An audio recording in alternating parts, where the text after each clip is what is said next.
2015, I spent my time in 21 different states. I was in Ohio last week, by the way.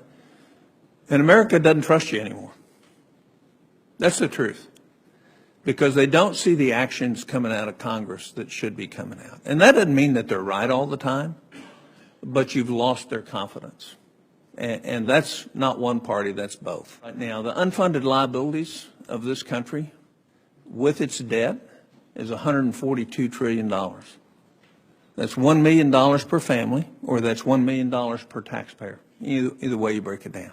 Nobody knows what a trillion is, but when you're telling a young family with two small kids that, by the way, here's the debt burden that's coming to you over the next 25 years, you better be prepared for it. Because the other point that I would make with you is the standard of living in this country, although increased, the median family income is exactly the same as it was in 1988. And there's reasons for that. And the reason for it is too much government and too intrusive a government. These are real problems that you all have the capability to address, and I came here to encourage you to do that. I would also tell you that there's another movement afoot in the country, and that is to force you to do it. And that's through Convention of States, and 2 have passed this last week. We're at 10, and it won't be long to where we meet the 34-state requirement.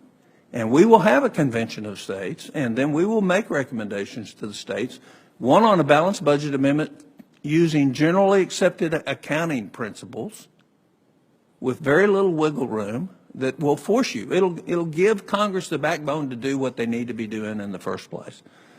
And also limitations in scope on jurisdiction. And you're going to see that coming forward.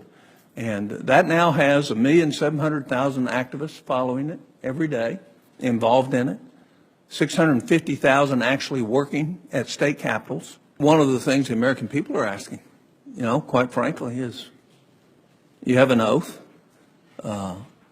Why do we have to have a constitutional amendment for Congress to do what's best for the country?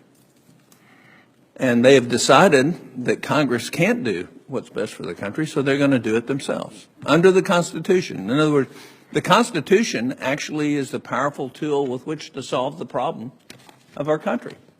It's big enough to solve the problem.